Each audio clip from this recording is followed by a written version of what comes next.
Yesterday we had the developer live stream where Bungie showed us what we'll be doing during Into the Light. New mode is called Onslaught, it is free to all players, and yes, it is indeed a horde mode. It has 3 different difficulties. We have the playlist version where we defend this device called ADU in a single location. There are 10 waves, a final boss, and you're done. Then we have the challenge version, which has normal and legend difficulty. Normal has 50 waves, ADU changes positions, and every 10 waves you face a boss. On Legend, it is the same thing, but on Grandmaster level. As you go through the waves, you move through different stages. First, when you defend the ADU from the enemy forces, and if it gets destroyed, it is game over on any difficulty. You can heal the ADU by eliminating saboteurs, and throw the orb they drop to the ADU.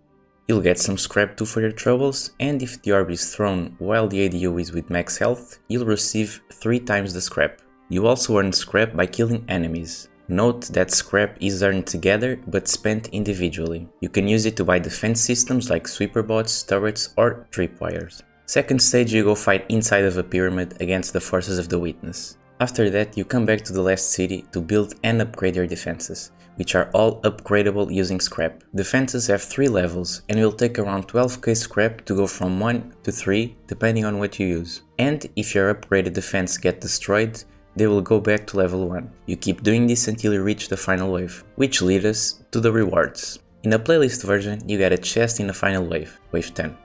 In the challenge version on normal, every 10 waves you get a chest, but on a final wave you get double the loot. In the challenge version on Legend, you get double the rewards every 10 waves.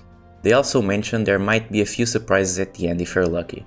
Now, other things worth mentioning. How do revives work? First few sets of waves, darkness is off, so you can revive anytime. But as the waves increase, darkness zone will be turned on, as well as extinguish. Everyone dies, everyone goes to orbit. Note that on the harder difficulty, this will be on by default. There's also this thing called augments. There are extra objectives to keep you moving around. For example, here, you have to eliminate sky bombers. Bonus secondary objectives randomly pop up and reward you with stuff like heavy ammo. Bungie also teased a new social space in the end of the stream. Maybe D1 Tower, since it's on a cover, but one can only cope.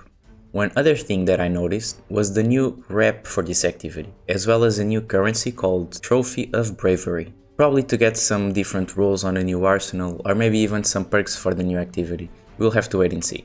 One more thing one of the devs also said was that hard mode can't be soloed. To him I say that was a very esoteric statement. And to myself I say that was a very shady pun. And on that note, we'll be here next week reacting to another developer livestream where they're gonna talk about the weapons and the new social space. It seems promising, and let's be honest, we all asked for a horde mode one point in our lives, so I'll take this as a W.